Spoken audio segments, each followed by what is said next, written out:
'Tis the season to shine with H&M. Discover the holiday collection and find fashionable pieces for your wardrobe or for under the tree.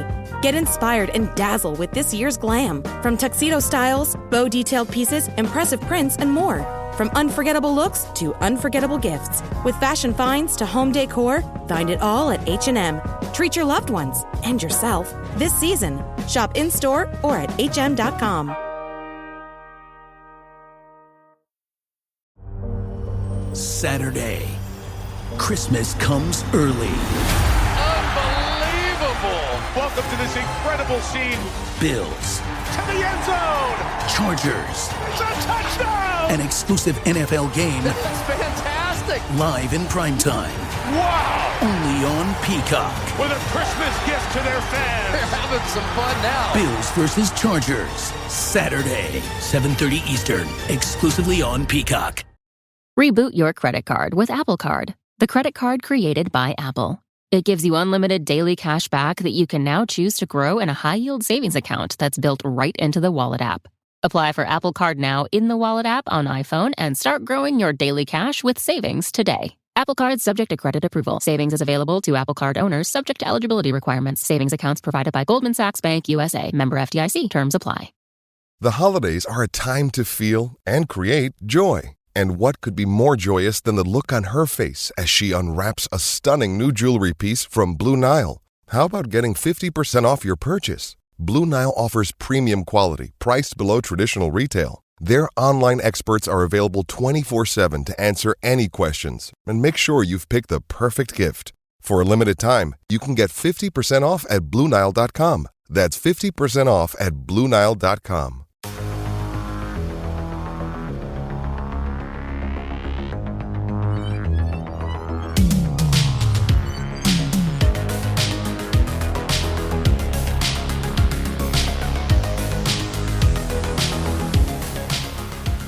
Welcome back to the Blue Turf. This is Thad Bell from the Blue Testament. I have with me Erik Bergrud, who is the Comets, one of the Comets announcers, Park University extraordinaire person. I know I have to come up with new ways to introduce you every week, I think. I'm here. All right. You sounded really enthused there, Erik. Oh, I'm ready to go. It was an exciting weekend. Last weekend, we can talk about both games, and we have two games to talk about this coming weekend.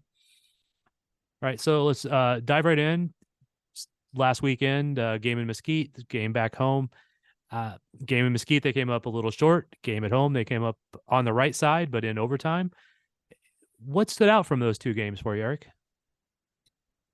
I think what stood out, not only for those two games, but let's talk about the season collectively so far, is the goalkeeping in this league. The quality has, at least in the games the Comets have competed in, has been top-notch. They faced a pair of St. Louis goalkeepers that first weekend, and I think you could argue that they would have gotten a full 3 points in St. Louis had it not been for Paulo. Fast forward to this past weekend, and Pollo was terrific. Former St. Louis goalkeeper, now back with Mesquite, and I think you could argue that he changed the game positively for Mesquite. And Willie B was terrific for Milwaukee, kept them in the game entirely on Sunday. Absolutely. Sunday was actually starting to look like an outdoor game with that score at halftime. Well, I talked to Neto at halftime. I interviewed him for the game on Sunday, and I had a chance to talk to him off air. He was talking about the defense and what it is going to take for the Comets this season. The defense needs to be strong, and I think all the way through in each game, you could argue it's been the defense that's been carrying the Comets either to victory or keeping them in games in all four. Absolutely. I think that's a really good point, because I felt last year, especially about halfway through, the defense kind of was the weak point, and they had to outscore another team, where this year it has been very strong, despite missing Ray Lee for this last weekend, Schmerman for one of the games. And there's been some other, knocks and hit stuff here and there. So it's been a very strong effort from that side of it. I wonder we'll have to talk to Leo and see what's changed about that. Well, and speaking of Leo, we've seen some interesting Leo player tactics. So in that first weekend, he didn't play at St. Louis, decided to play at home, and they won. In Mesquite, he didn't play in the first half, put himself in the second half, but then he played the whole game at home against Milwaukee. When he substituted himself in Mesquite, all of a sudden, O'Dane Sinclair, who had been playing target, dropped back to the defensive line. So we've already seen that adjustment. And I think part of that adjustment being made in the absence of Ray Lee, as you noted earlier, Thad. Again, I'm impressed with James Togba. He keeps scoring goals and becoming the go-to two-way player for the Comets. Yeah, that is actually one of the big strengths for the Comets has been that they have players who can play the back, the mid, the forward, just, changing it up in different types, different styles of those positions. Togba, Lucia, Leo, Sosa. I mean, you can just kind of go down the list, but it's also, even if you are a defender, you are always in the attack. Well, and something we saw Chase Bromstead this weekend thrown into action and getting a regular shift. And on Sunday, he was up against the big guys. He was up against IB26. He was up against Andre Haynes. So they didn't shirk in giving him some serious responsibility early on. Got his first 2-minute penalty, so he got it out of his system, I would hope. And I think what they're still trying to figure out is it's not really chemistry per se, Thad, but what are the right combinations and what are the lines that are going to take them forward as they transition in the next phase of this season? Yeah, that will probably take some time, especially if with some of the injuries, especially with Ray Lee. It's always seemed to me you always have that guy who's a little more stay-at-home ball control, one guy who gets more into the attack. Outdoor, you have that same sort of combinations a lot of times with teams. Oftentimes you see a Comets defender up, in the box. It's just, because they're a guy who maybe can take somebody on one-on-one and beat it and get into that box. I'm glad you brought up Chase, though. I actually briefly spoke to him this morning. I was at Comets practice for a little while today. I got to see a lot of yoga, not a lot of gameplay, but because I think some of the older guys. Did they ask you to join them? You get it. You get an opportunity to participate. No. Actually, Alan Mayer told me I should go out there, but that's a team space. I'm not going to do that. Plus, I didn't have my yoga clothes. Yeah. But anyway, it was entertaining watching what I did get to see. There was a lot of the regular guys were taking it a little bit easy since there was 2 games last weekend, 2 games this weekend. What's 4 games in 7 days or 8 days, whatever it ends up being. But yeah, so let's talk a little bit about this because I got back home after Sunday's victory over Milwaukee. We can talk about that game, and I was flipping through Twitch and reading some comments online, and there were a lot of comments about the San Diego Empire game, about how it's a travesty that they're playing on tired legs in such a short period of time. And I'm thinking to myself 2 things. First of all, neither of them had to go on an airplane following their match on Saturday night. They had a short bus ride in the case of Empire down to San Diego. And so I also recall back in the good old NPSL days that teams used to play 3 games in a weekend. So ultimately the coaches have to adapt their lineups for these two game weekends. And I thought there was maybe a little bit too much put in on woe is the players. It's ultimately on the coaches to determine how are we going to move guys in and out. And then you saw on Sunday, you mentioned Richard Schmerman gets a fairly regular shift on Sunday, didn't play Saturday. And so I think Leo Gibson and his coaching staff are going to have to determine. Tough game in Milwaukee, and we can talk about maybe what happened after the game in Milwaukee, a little bit of fracas there as I was running down to the field. But then you come back and have another rivalry game here at Cable Dome Arena on Saturday. And so how do you manage legs? How do you manage minutes? These coaches are going to have to figure it out. Yeah. Every coach in every sport has to do it at some point. I do think, unfortunately, the Comets are getting hammered, with 3 back-to-back sets of games in a row, and 2 sets of those, like I said, within that 7 or 8 days. That's a little bit extreme. In those old NBSL days, as we talk about, I'd have to go back and look what were the size of the rosters. Were there more players available? and I actually can't answer that right now. I'd have to go back and think about it and look at it. But even if there were more players available, the Comets are shorthanded with some injuries and still some visa issues, which I don't have a big update. All I know is I've been told it's made a step forward, but I don't know if that's a big step, a small step. Hopefully we can see those guys. I do know that once they're available, they will be ready to play. The going back to this last set of games, though, the Milwaukee game, you mentioned there was a little fracas afterwards. I was blocked a little bit by players, and I know you were running down to get ready for the interview. My understanding is when Lucas hit that goal and he basically took off his shirt and started waving it near the Milwaukee bench, they were not pleased with that. I asked Lucas about that this morning a little bit, and he said, well, they were giving it to us all game, so I just figured I'd give it back to him a little bit. Paraphrase, not the exact quote, but very close to it.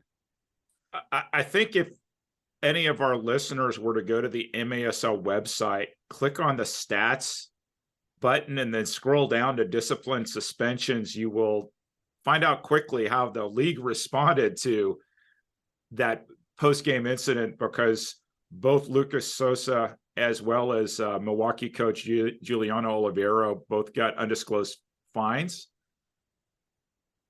And you could just read what you want into that.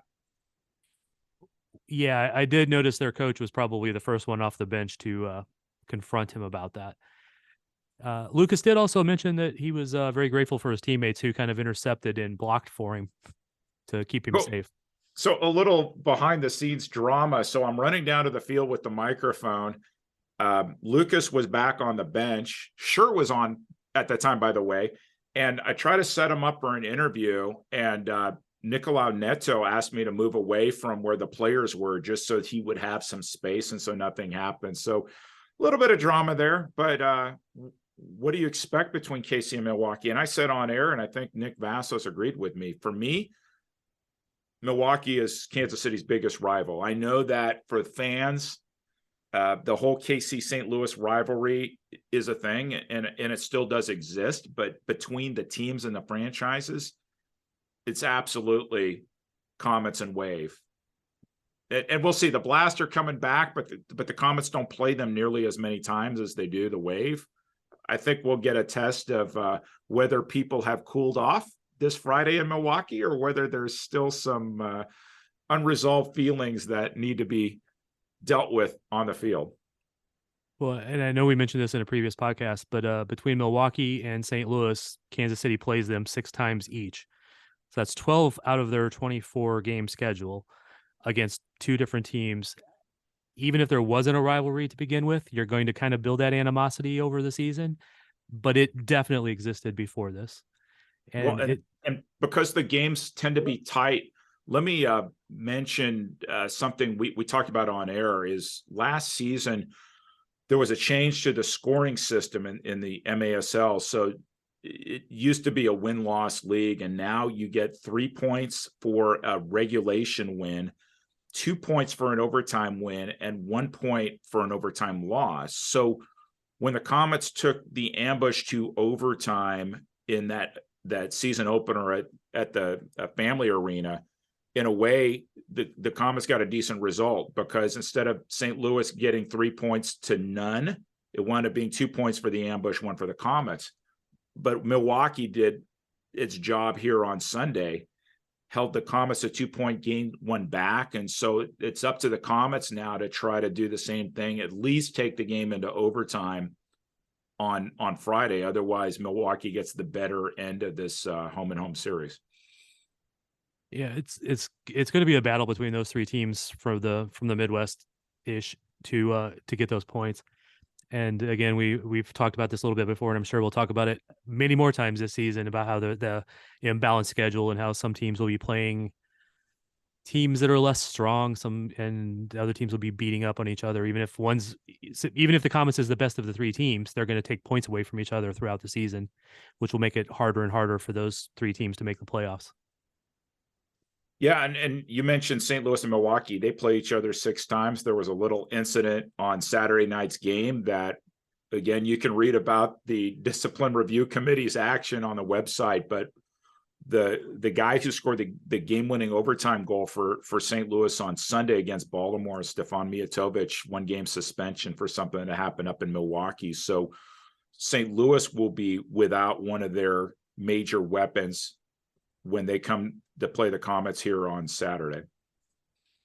Which I don't mind. Well, I mean, I say this, it seems like every broadcast now that every team loses players, whether it's injuries or whatever else. And in this league, a lot of teams are dealing with the visa issues.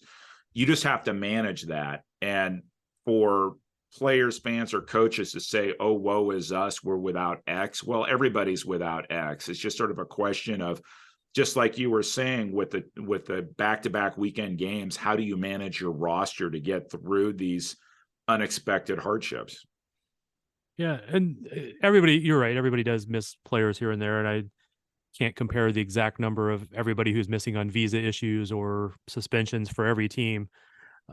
I haven't seen any other team that's missing quite as many players as the Comets, or in players that they had planned on heavily for use, but we'll see how it goes. I'd say two things. One, that's totally fair, Thad. But what I'd say is second is, and kudos to Leo Gibson for starting earlier than other teams, but for not the fact that the Comets were holding voluntary kick-arounds in the summer and started earlier and got multiple guys on the field, they wouldn't be in the position to be able to rotate the way that they have been. And I think that as Comets fans still struggle with the team's identity amidst all these challenges, had Leo Gibson not gotten these guys as many minutes of practice compared to other teams, they wouldn't be as competitive as they are now. So they're weathering the storm with all their roster issues right now. That includes visa issues. They've had one suspension issue already, and then the injury to Rion Marks that we can talk about. But it's because Leo Gibson has invested so much practice time, more so than other teams, that he has choices. Well, absolutely. That definitely plays a key into it. And then I would say there's another 3, 4, 5 guys that if they knew they were not going to get people back from visa issue, that they would potentially add to a roster because they've been practicing with them. So if they needed to, they could sign them, and they would not be the top of the roster, obviously, but they would be able to fill in game time. So they have done this very smartly. It's just that the visa issue time came up at a very bad time. So it makes it harder to choose what to do at that point.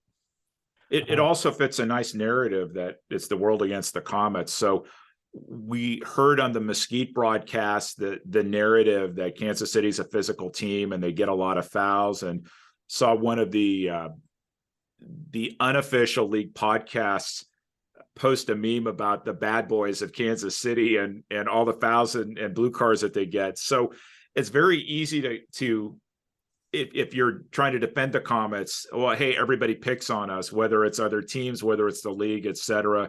Everybody wants to blame the referees for everybody, it seems. But Kansas City does play a physical style of soccer, and I think if you're being fairly objective, they have earned a reputation as a physical team, and more so on the road. I think they play a little bit more physically on the road than they do at home. At home, they had a great crowd. They had a record crowd on Sunday, and they used that energy to play a more up-tempo game. Which I was going to bring up the crowd also, the 5,000 and something, which was the largest crowd. 5,821. Yeah, which is just a few more than the previous record. That is correct. Like 8, 10, something like that, more than the previous record. Which was back in 2014, I think. Yeah, it was a long time ago. And again, the record at Cable Dome Arena, they've actually had more when they played at the Sprint Center a decade ago, whatever it was. Against Wichita. Yep. Yeah. Yep, over 9,000. Yeah. But it's just it's a good sign that, I know that they will sell more for certain games to try to, build that crowd up. But it's just a good sign to see the place packed after the pandemic and all the issues with, people not wanting to go because of the pandemic. And it was good to see a very full crowd, lots of kids, lots of adults. It was really loud. It was really loud. So I normally get there about 2 hours before game time, and we typically will record our pregame and halftime interviews 90 minutes out. It was loud 90 minutes out. I could barely hear myself when I was interviewing Neto. And then throughout the game, consistently loud. And I think that energy made some difference in overtime, because Kansas City looked like they were comfortable up 3-1. And then ultimately clawback goal. And then you knew IB 26 was going to score at some point. It was inevitable. And what was it looked like a fairly comfortable 3-1 lead became a 3-3 tie. And you throw it into overtime and anything goes. Yeah. I mentioned I spoke to Chase Bromstead this morning. He was, I asked him about it getting his first blue card, and he was very apologetic and a little sheepish about it, because he goes, it led to a goal and I need to do better, and, all the right things. He said all the right things. But I mean, he did have a really good performance for those first two games, because it is such a big difference between outdoor and indoor at times. I do expect to see a lot more out of him. Another young guy that got a chance this last weekend was Steven Tukeski. As we had mentioned, Neto was suspended for the game in Mesquite. Tukeski played.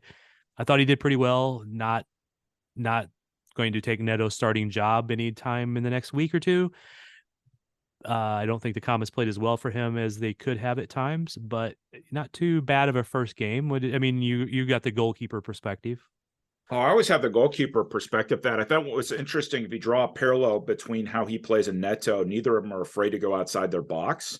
He reads the game really well. I talked to Kenny Mayer Sunday, just sharing notes, and Kenny agreed. He thought that Steven read the game really well on Saturday.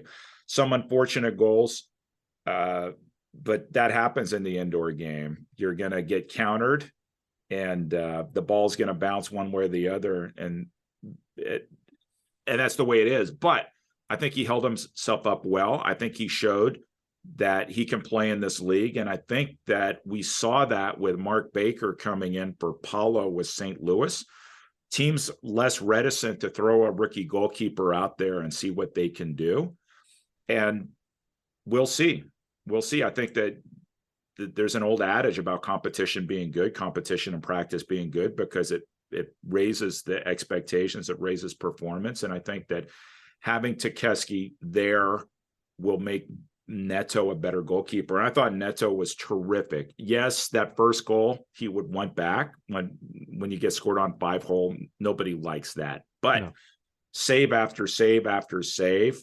The goalkeeping was terrific. And if we were doing a Wave podcast, I'm sure we would be saying that were it not for Neto, Milwaukee would have had way more than 3 goals. Yeah. And as we already mentioned, it was the defense and the goalkeepers in this last match were stellar on both ends. And each one of them would like to have at least one of those goals back.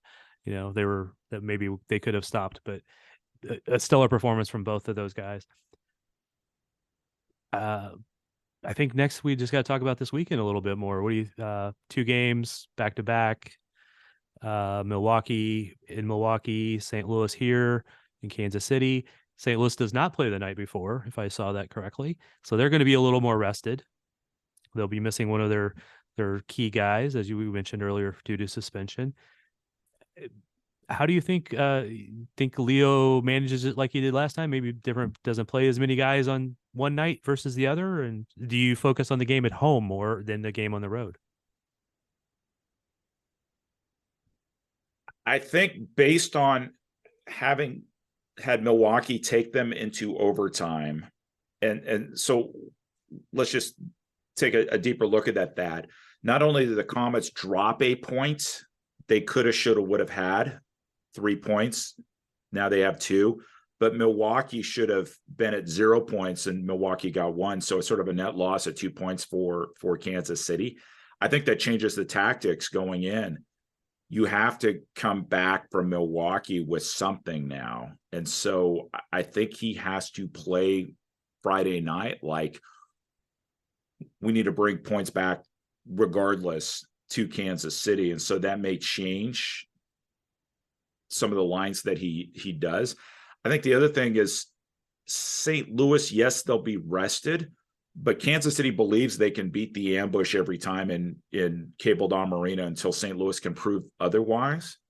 And so I would expect maybe Leo to be a little less cautious than he normally is in a situation like this, and compete in a way like they have to in Milwaukee on Friday night.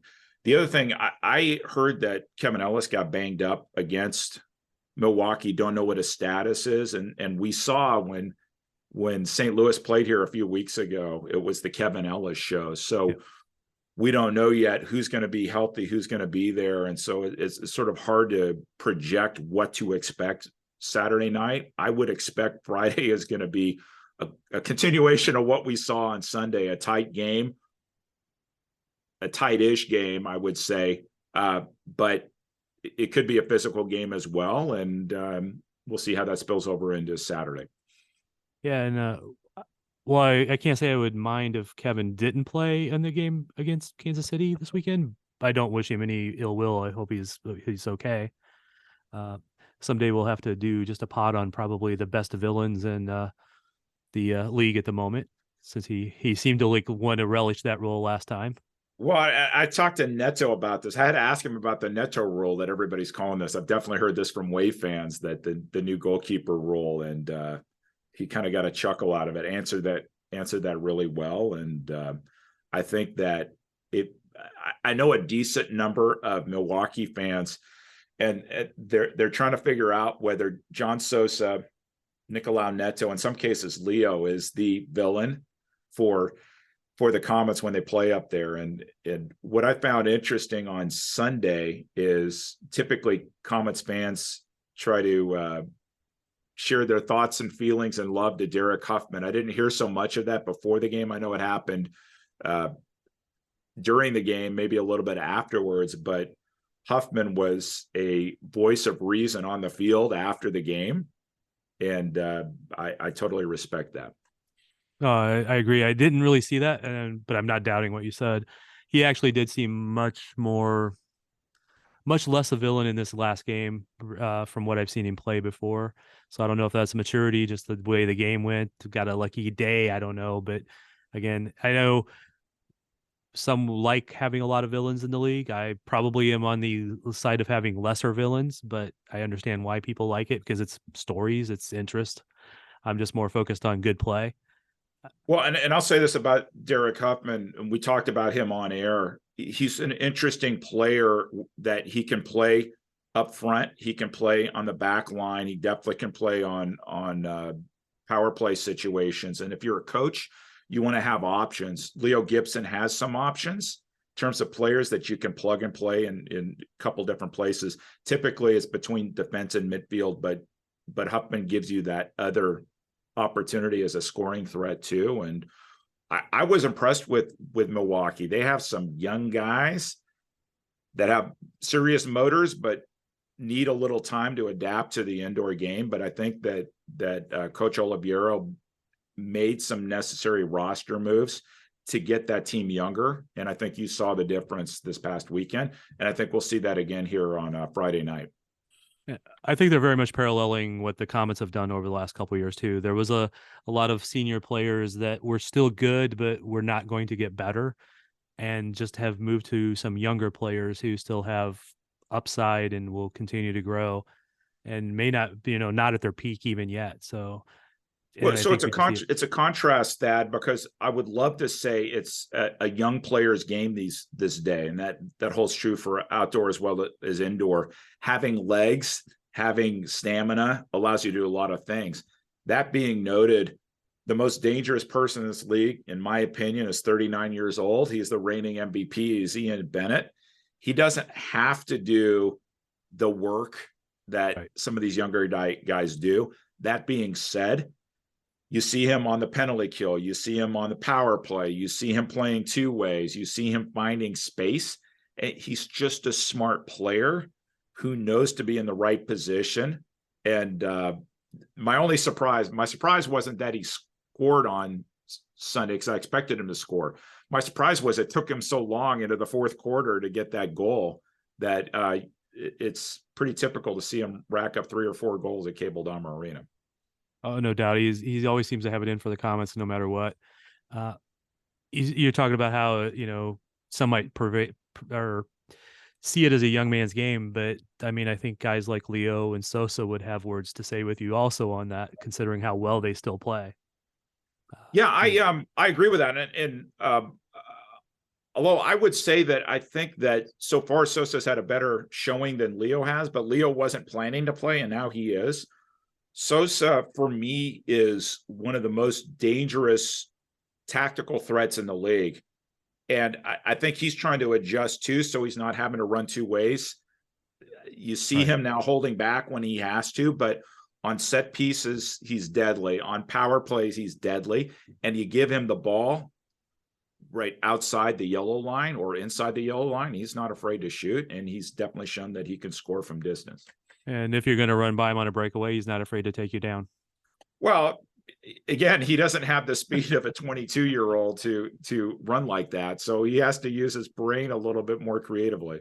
Oh, yeah. Not arguing with that. I mean, just It's a full respect comment there, but might also be why he's on the villain list for some other teams. Could be. All right. We just got a couple more minutes left before we need to take off and do something else. What's your any predictions for this weekend? A lot of blue cards. There's my prediction. I think that's the easiest prediction that I can make is you have 2 rivalry games, one back to back.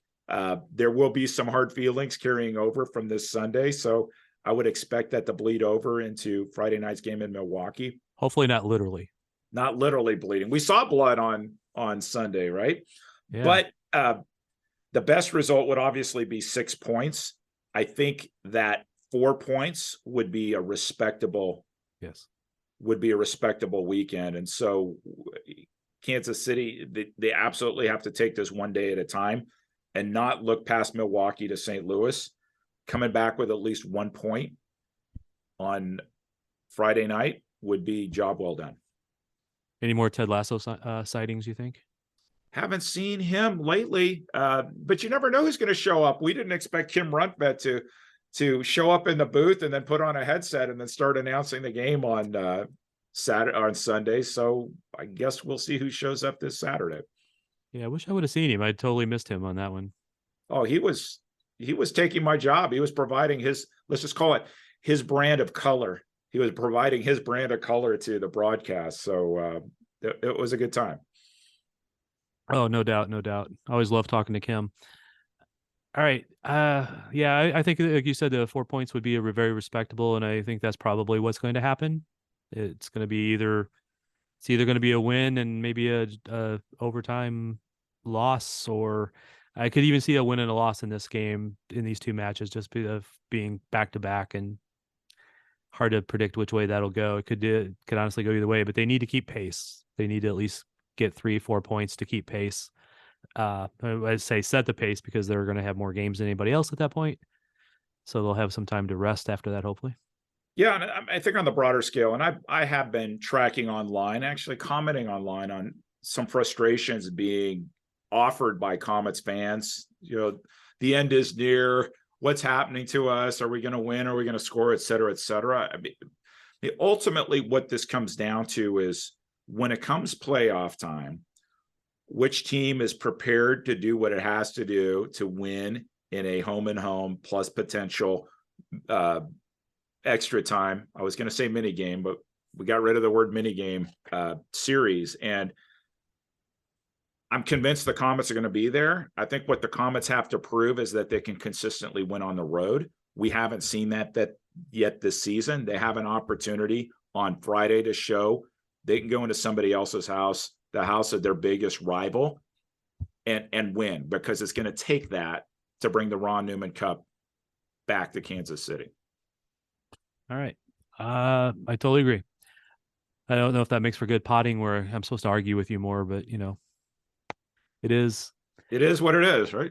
Exactly. All right. I don't want to take up too much more of your time. I know you got a lot to do and probably want to go watch a outdoor match that's on TV right now.